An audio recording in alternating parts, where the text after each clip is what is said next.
Once again welcome to APS classes. गणित शिक्षण के एमसीक्यू सेशन में कुछ और प्रश्नों को लेकर हम आए हैं, जिसमें आज हम उसको चर्चा करेंगे, समझेंगे। चलिए शुरू करते हैं। पहला प्रश्न ये है, यदि ज्यामितीय आकृतियों का अवबोधन हो जाता है तो छात्रों के व्यवहार में परिवर्तन होगा। प्रश्न क्या कह रहा है, यदि आकृतियों का अवबोधन हो जाता है, मतलब आकृतियों को समझ जाता है कि ये क्या है, ट्रायंगल है, ये सर्कल है, ये स्क्वायर है। अगर बच्चा ऐसा कुछ समझ जाता है तो उसके व्यवहार में कैसा परिवर्तन होगा। तो सीधी सीधी बात है कि आकृतियों को कैटेगराइज करना समझ जाएगा कि कौन सा ट्रायंगल है, कौन सा सर्कल है, कौन सा रेक्टेंगल है, कौन सा क्या है। तो इसमें हमारा जो ऑप्शन नंबर ए है वो करेक्ट होगा, आकृतियों के वर्गीकरण करने का। यानी कि बच्चे के व्यवहार में जो परिवर्तन होगा वो कौन सा होगा, आकृतियों के वर्गीकरण करने का। ठीक है, अगले सवाल पे चलते हैं। अगला प्रश्न क्या कह रहा है, अगला प्रश्न कह रहा है, छात्रों की शैक्षिक उपलब्धियों का पता लगाने का सर्वोत्तम उपाय है। क्या कह रहा है, छात्रों की शैक्षिक उपलब्धियों का पता लगाना। तो देखो भाई, मापन कर नहीं सकते हैं, मापन से क्या पता लगेगा, कुछ नहीं होगा। लिखित यहाँ कुछ ऑप्शन क्लियर ही नहीं है, इनमें से कोई नहीं, ऐसा भी नहीं है। यहाँ देखो ऑप्शन नंबर बी मूल्यांकन। यहाँ पे अगर हम मूल्यांकन करें तो ये जान सकते हैं कि उनकी उपलब्धियाँ क्या हैं, बच्चा क्या सीखता है। अगर बच्चों का कोई टेस्ट लेते हैं उससे और उसके टेस्ट से, उसके रिजल्ट से उसका मूल्यांकन करते हैं तो समझ में आता है कि बच्चा कहाँ तक सीख पाया है और क्या है। इसलिए ऑप्शन नंबर बी यहाँ पे करेक्ट है कि छात्रों की शैक्षिक उपलब्धियों को पता लगाने का सर्वोत्तम उपाय जो है वो क्या है, मूल्यांकन है, ना कि मापन है, ना ही लिखित। यहाँ पे ऑप्शन क्लियर है, यहाँ पे ये भी नहीं थी, इसलिए ऑप्शन नंबर बी करेक्ट हो रहा है। चलिए अगले क्वेश्चन पे चलते हैं। अगला सवाल क्या कहता है, प्रश्न ये है, बच्चों के वर्गीकरण और कक्षा उन्नति के लिए, क्या कह रहा है, बच्चों के वर्गीकरण और कक्षा उन्नति के लिए निम्न में से कौन सा मूल्यांकन अति आवश्यक है। यहाँ पे कुछ मूल्यांकन के प्रकार को दिया है और पूछ रहा है कि कौन सा मूल्यांकन अति आवश्यक है। व्यापक मूल्यांकन आवश्यक है, सतत मूल्यांकन, मनोवैज्ञानिक मूल्यांकन या व्यक्तित्व मूल्यांकन। तो यहाँ पे हमारा जो ऑप्शन नंबर ए है वो करेक्ट होगा, व्यापक मूल्यांकन। व्यापक मूल्यांकन अति आवश्यक है, किसके लिए, बच्चों के वर्गीकरण और कक्षा की उन्नति के लिए। ठीक है, इसलिए ऑप्शन नंबर ए करेक्ट है। चलिए अगले सवाल पर चलते हैं। अगला सवाल क्या है, अगला सवाल ये कह रहा है, आपकी कक्षा में कुछ बच्चे गणित में बहुत कमज़ोर हैं, इस समस्या का प्रमुख कारण हो सकता है। कह रहा है कि अगर आप किसी क्लास को पढ़ा रहे हैं और गणित पढ़ा रहे हैं और आपके कुछ बच्चे कमज़ोर हैं, तो ऐसा क्या हो सकता है, कौन सा कारण हो सकता है कि आपके बच्चे कमज़ोर हैं। तो यहाँ पे ऑप्शन दे रखा है, प्राथमिक स्तर पर उन बच्चों की नींव का कमज़ोर होना, शारीरिक रूप से उन बच्चों का स्वस्थ होना, आपका उन पर ठीक से ध्यान न देना, उपरोक्त में से कोई नहीं। तो यहाँ पे देखेंगे कि ऑप्शन नंबर ए करेक्ट हो रहा है, प्राथमिक स्तर पर उन बच्चों की नींव का कमज़ोर होना। ठीक है, यहाँ पे देखें ऑप्शन नंबर बी क्या कह रहा है, शारीरिक रूप से उन बच्चों का स्वस्थ होना। अगर ऐसा होता है तो वो कमज़ोर नहीं होंगे, और ये शारीरिक रूप से स्वस्थ होने से कोई मतलब नहीं होता है कि गणित में कमज़ोर होगा, कि विज्ञान में कमज़ोर होगा, ऐसा कुछ नहीं है। और ऐसा भी नहीं है कि अगर कोई अध्यापक पढ़ा रहा है तो उस पर ध्यान नहीं देगा, इसलिए ये भी ऑप्शन नहीं होगा, आपका उन पर ठीक से ध्यान न देना है और उपरोक्त में से कोई नहीं, ऐसा ये तो है नहीं। इसलिए हम पहले ही बता चुके हैं, ऑप्शन नंबर ए करेक्ट है, प्राथमिक स्तर पर उन बच्चों की नींव का कमज़ोर होना। चलिए अगले सवाल पर चलते हैं। ये देखिए अगला सवाल क्या कह रहा है, दो समपूरक कोणों में बड़े कोण का माप छोटे कोण के माप से, ये 444 नहीं है, ये 44 डिग्री है, 44 डिग्री अधिक है, कोणों के माप होंगे। तो यहाँ पे देख पा रहे हैं, सबसे पहली बात संपूरक कोण। तो संपूरक कोण ऐसा कोण अगर दोनों को जोड़ दें, अगर एंगल ए है और एंगल बी है, दोनों को जोड़ते हैं तो हमारा 180 डिग्री आना चाहिए। ठीक है, ऐसा देख पा रहे हैं, ये ऑप्शन नंबर बी में दिख रहा है कि क्या है, ये 68 और 122 दोनों को ऐड करने पर 180 भी आ जाएगा। और क्या कह रहा है कि बड़े कोण का माप छोटे कोण के माप से 44 डिग्री अधिक है। तो यहाँ पे देख पा रहे हैं कि जो 112 डिग्री है, ये क्या है, 68 डिग्री से कितना अधिक है, 44 डिग्री अधिक है, इसलिए ऑप्शन नंबर बी करेक्ट हो रहा है। ये ध्यान देंगे, यहाँ पे ये गलत प्रिंट हो गया है, ये 44 डिग्री है। चलिए इसलिए ऑप्शन नंबर बी करेक्ट हो रहा है। आगे चलते हैं। गणित को पाठ्यक्रम में विशेष स्थान देने का प्रमुख कारण क्या है। प्रश्न ये पूछ रहा है कि गणित जो सब्जेक्ट है उसको पाठ्यक्रम में विशेष स्थान देने का क्या प्रमुख कारण है। तो यहाँ पे देखेंगे, बच्चों में तार्किक दृष्टिकोण पैदा करने में, ये भी सही है, बच्चों के समाजीकरण करने में, ये भी सही है, बी का चरित्र विकास करने में, ये बी का नहीं है, बच्चों का है, ये क्या है, बच्चों का चरित्र विकास करने में। बच्चों का चरित्र विकास करने में। तो यहाँ पे देख पा रहे हैं कि ये तीनों ऑप्शन करेक्ट हैं, इसलिए उपरोक्त सभी सही हैं यहाँ पे। इसलिए यहाँ पे हम लिखेंगे कि यहाँ उपरोक्त सही ऑप्शन नंबर डी करेक्ट है। गणित को पाठ्यक्रम में विशेष स्थान देने का प्रमुख कारण क्या है? ये तीनों कारण ही प्रमुख है, इसलिए यहाँ पे उपरोक्त सभी सही है। चलिए आगे चलते हैं। अगला सवाल क्या है? अधिगम संबंधी एक मिनट हाँ अब क्लियर दिख रहा है। चलिए, अधिगम संबंधी गलतियों और कमियों को दूर करने के लिए क्या आवश्यक है? अधिगम मतलब सीखना। सीखने से संबंधित गलतियों और कमियों को दूर करने के लिए क्या आवश्यक है? उपलब्धि परीक्षण, निदानात्मक परीक्षण, उपचारात्मक परीक्षण या सूक्ष्म शिक्षण। तो यहाँ पे देखिए अधिगम, ये सूक्ष्म शिक्षण कब होगा? जब कोई बच्चा पढ़ाने जा रहा है, उसके लिए गलतियों को सीखने के लिए उसमें भी सूक्ष्म शिक्षण नहीं आएगा, आगे उसमें चर्चा करेंगे हम। यहाँ पे प्रश्न क्या रहा है, प्रश्न को देखते हैं। अधिगम संबंधी गलतियों और कमियों को दूर करने के लिए क्या आवश्यक है? तो सबसे अधिक आवश्यकता है निदानात्मक, रेमेडियल, ठीक है। इसलिए ऑप्शन नंबर बी करेक्ट हो रहा है। क्या कह रहा है? अधिगम संबंधी गलतियों और कमियों को दूर करने के लिए क्या आवश्यक है? अधिगम संबंधी गलतियों और कमियों को दूर करने के लिए तो यहाँ पे उपचार करना, ठीक है, निदान नहीं, रेमेडियल नहीं, यहाँ पे उपचारात्मक होगा। थोड़ा सा माइनर अंतर होता है दोनों में। यहाँ पे ऑप्शन नंबर सी करेक्ट होगा, बी नहीं करेक्ट होगा, ध्यान देंगे। आगे चलते हैं। छात्र विद्यालय में रहकर जो कुछ सीखता है उसकी जांच हेतु जो परीक्षाएं आयोजित की जाती हैं वो कहलाती हैं। तो प्रश्न क्या कह रहा है कि छात्र विद्यालय में रहकर जो कुछ सीखता है उसकी जांच हेतु जो परीक्षाएं आयोजित की जाती हैं वो कहलाती हैं। तो क्या कहलाती हैं? उपलब्धि परीक्षण और निष्पत्ति परीक्षण।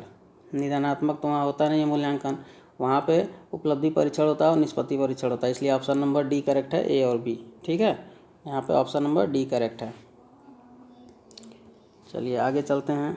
अगला सवाल, कमज़ोर तथा पिछड़े बालकों के लिए उपचारात्मक शिक्षण का उपयोग किया जाता है। किसके लिए भाई?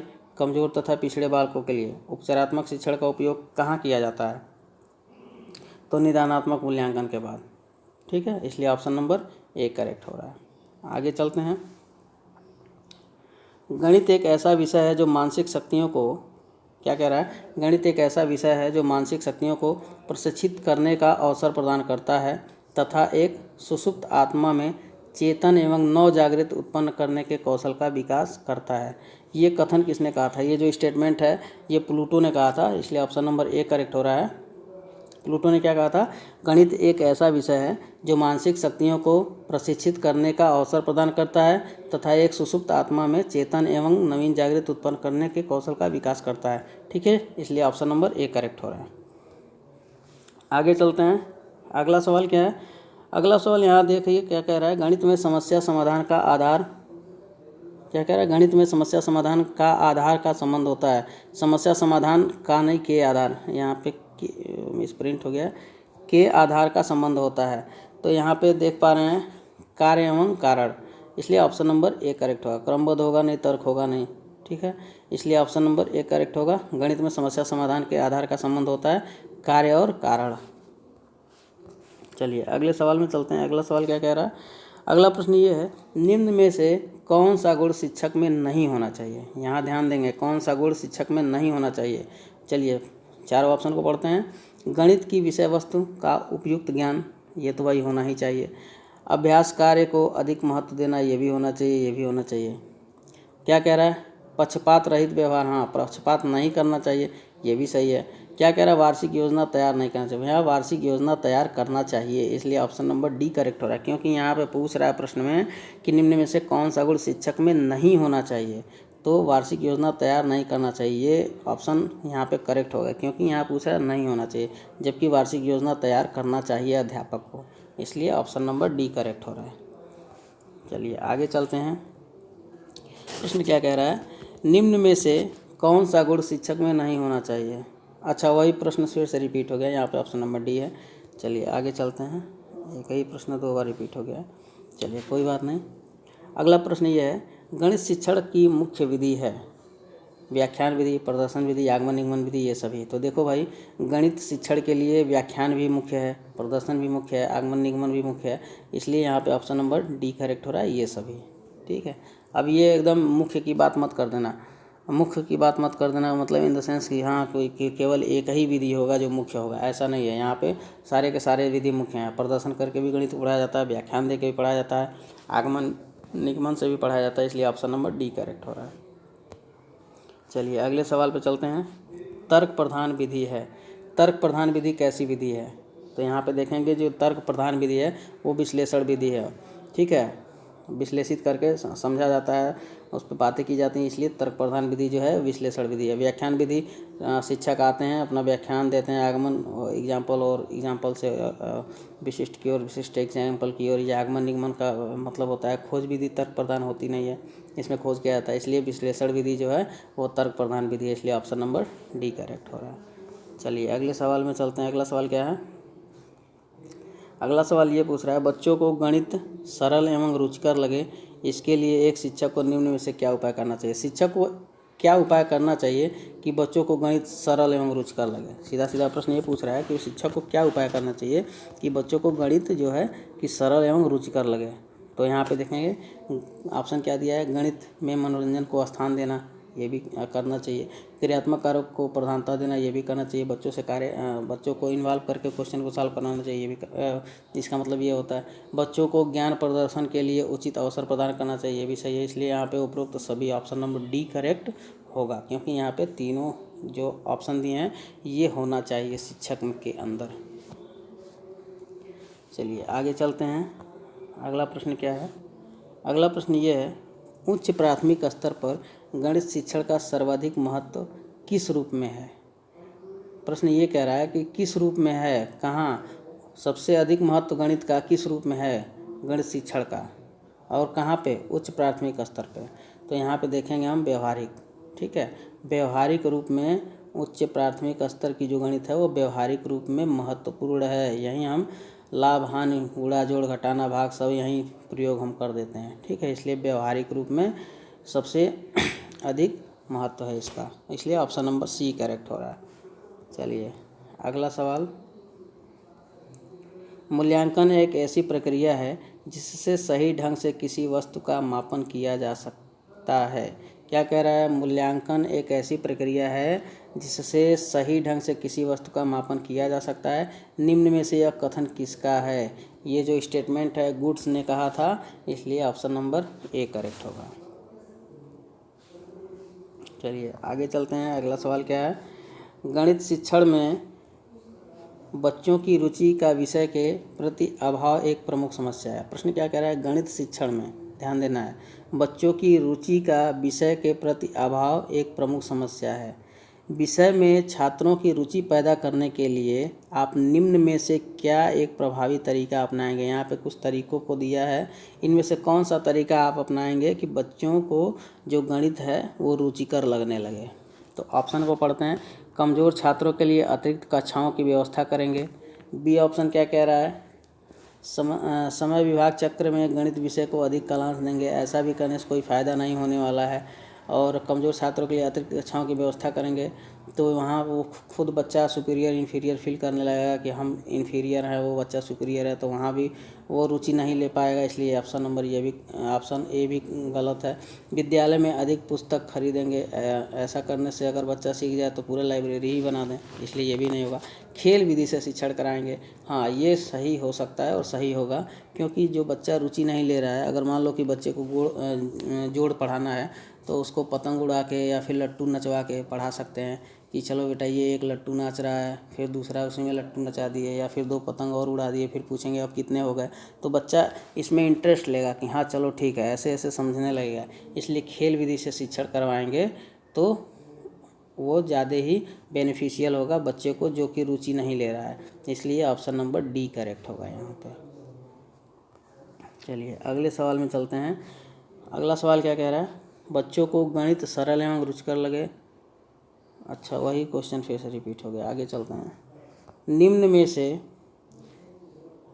में से क्या एक गणित शिक्षण में अभ्यास कार्य का महत्व नहीं है? क्या कह रहा है कि महत्व नहीं है। कैसा? अभ्यास कार्य का। अभ्यास कार्य का महत्व नहीं है किसमें? गणित शिक्षण में। गणित शिक्षण में अभ्यास कार्य का महत्व नहीं है। यहाँ 4 ऑप्शन दिए हैं, ये चारों में से पूछ रहा है कि किस में गणित शिक्षण में अभ्यास कार्य का महत्व नहीं है। तो यहाँ पे जो ऑप्शन नंबर डी दिया है, व्यावसायिक कुशलता प्राप्त करने हेतु, व्यावसायिक कुशलता प्राप्त करने हेतु, ये ऑप्शन करेक्ट होगा कि ये इसका अभ्यास कार्य का महत्व नहीं है। ठीक है, आगे चलते हैं। अगला प्रश्न ये है, पाठ्यक्रम में गणित शिक्षण इसलिए अति महत्वपूर्ण है क्योंकि इसके माध्यम से छात्रों में ज्ञानोपयोग संबंधी जो व्यवहारगत परिवर्तन होता है वह है। क्या कह रहा है कि किस लिए महत्वपूर्ण है गणित शिक्षण? छात्रों प्रश्न ये कह रहा है गणित शिक्षण इसलिए अति महत्वपूर्ण है क्योंकि इसके माध्यम से छात्रों में ज्ञानोपयोगी संबंधित जो व्यवहारगत परिवर्तन होता है वह कौन सा परिवर्तन है? तो यहाँ पे देखें, गणित की परिभाषाओं का प्रत्यास्मरण करना, ये नहीं होगा। उपकरणों को सही ढंग से व्यवस्थित करना, यह भी नहीं होगा। समस्याओं का हल करने के लिए उपरोक्त विधि एवं सूत्र का चयन करना, ये जो ऑप्शन है ये सही हो रहा है। यहाँ पे ऑप्शन नंबर जो सी है वो करेक्ट होगा। समस्याओं का हल करने के लिए उपरोक्त विधि एवं सूत्र का चयन करना, ये है ज्ञान उपयोगी संबंधित जो व्यवहार परिवर्तन होता है वह यही है कि समस्याओं का हल करने के लिए उपरोक्त विधि का सूत्र का चयन करना। ये ऑप्शन नंबर डी भी नहीं होगा, इसलिए ऑप्शन नंबर सी यहाँ करेक्ट हो रहा है। चलिए आगे चलते हैं। अगला सवाल क्या है? प्रश्न ये कह रहा है, माध्यमिक स्तर के बाद गणित की कौन कौन सी शाखाएं पाठ्यक्रम में सम्मिलित हो जाती हैं? माध्यमिक स्तर के बाद गणित की कौन कौन सी शाखाएं पाठ्यक्रम में सम्मिलित हो जाती हैं? तो यहाँ पे हम देखेंगे अंक गणित, बीजगणित और ज्यामिति। ठीक है, ये ऑप्शन नंबर ए करेक्ट हो रहा है। बी में कि बी क्यों नहीं हो रहा है, सी क्यों नहीं हो रहा है, देखते हैं। ज्यामिति, बीजगणित और त्रिकोणमिति, तो देखोगे भाई ये त्रिकोणमिति है, ये भी कहीं ना कहीं ये नहीं सम्मिलित होता है। अवकलन समाकलन ये इंटरमीडिएट में पढ़ाया जाता है बच्चे को। अंक गणित, त्रिकोणमिति, सांख्यिकी ये भी बड़े बच्चों को पढ़ाया जाता है। तो यहाँ पे हम देखेंगे कि अंक गणित, बीजगणित और ज्यामिति माध्यमिक स्तर के बाद गणित की शाखाएं पाठ्यक्रम में सम्मिलित हो जाती हैं। यहाँ पे ऑप्शन नंबर ए करेक्ट होगा। आगे चलते हैं। अगला सवाल, गणित का पाठ्यक्रम में स्थान इसलिए महत्वपूर्ण है क्योंकि वह सहायक है। गणित का पाठ्यक्रम में स्थान इसलिए महत्वपूर्ण है क्योंकि वह सहायक है। किसके लिए सहायक है भाई? भौतिक विज्ञान के अध्ययन में, हाँ इसके लिए भी सहायक है। रसायन विज्ञान के अध्ययन में, यहाँ भी गणित का यूज होता है। सांख्यिकी के रायन लिखा है, ये रायन है, यह अध्ययन होगा। ठीक है, अध्ययन, ठीक है। तो सांख्यिकी के अध्ययन में यहाँ भी सहायक हुआ, इसलिए उपरोक्त सभी। भौतिक विज्ञान में भी होगा, रसायन में भी होगा, सांख्यिकी में होगा। गणित का उपयोग तीनों में होता है, इसलिए यहाँ पे उपरोक्त सभी, ऑप्शन नंबर डी करेक्ट है। चलिए आगे चलते हैं। अगला सवाल, बच्चे वातावरण में सहज रूप से सब कुछ सीख लेते हैं यदि शिक्षक का व्यवहार बच्चों के प्रति अनुकूल है। ये स्टेटमेंट है कि बच्चे वातावरण में सहज रूप से सब कुछ सीख लेते हैं यदि शिक्षक का व्यवहार बच्चों के प्रति अनुकूल है। तो ये स्टेटमेंट क्या दर्शाता है? प्रश्न ये पूछ रहा है कि जो स्टेटमेंट है ये क्या दर्शाता है, ये कथन क्या दर्शाता है? शिक्षक के व्यवहार के महत्व को दर्शाता है। ठीक है, इसलिए ऑप्शन नंबर ए करेक्ट होगा। चलिए अगले सवाल पे चलते हैं। अगला सवाल क्या कह रहा है? गणित शिक्षण के दौरान बच्चों में त्रुटियों का विश्लेषण करने हेतु शिक्षक के लिए आवश्यक है। क्या कह रहा है? त्रुटियों का विश्लेषण करने हेतु शिक्षक के लिए आवश्यक है। क्या आवश्यक है भाई? बच्चों को गणित विषय के प्रति जागरूक करना, हाँ ये भी आवश्यक है। बच्चों को गणितीय चिन्हों के सही प्रयोग के विषय में बताना, ये भी आवश्यक है। बच्चों के समस्याओं का विश्लेषण तथा संश्लेषण की योग्यता का विकास करना, ये भी आवश्यक है। इसलिए यहाँ पर जब तीनों आवश्यक है तो उपरोक्त सभी, इसलिए ऑप्शन नंबर डी करेक्ट हो रहा है। चलिए आगे चलते हैं। अगला सवाल क्या है? अगला सवाल है 19.5 मीटर लंबी लोहे की छड़ में समान लंबाई के कितने टुकड़े बनेंगे जबकि प्रत्येक टुकड़े की लंबाई 65 सेंटीमीटर हो? तो यहाँ पे देखेंगे 19.5 क्या है? मीटर है, तो इसको सेंटीमीटर में चेंज करने के लिए 1950 हो जाएगा। और कितने टुकड़े बनेंगे? 65, तो 65 से डिवाइड करेंगे, आंसर क्या मिलेगा? 30। आसन क्या मिला 30, इसलिए ऑप्शन नंबर बी करेक्ट है कि जबकि प्रत्येक टुकड़े की लंबाई 65 सेंटीमीटर हो तो 30 टुकड़े बनेंगे। ठीक है, चलिए ये आज के एमसीक्यू में इतना ही। आगे एमसीक्यू जानने के लिए, पढ़ने के लिए, समझने के लिए हमारे साथ बने रहें।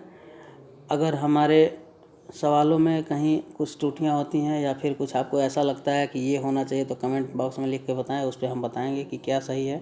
क्योंकि ये जो भी आपको क्वेश्चन बताया जाता है ये एनालिसिस करके ही बताते हैं आपको। और ज़्यादा से ज़्यादा वीडियो को शेयर करें, लाइक करें, सब्सक्राइब करें। धन्यवाद।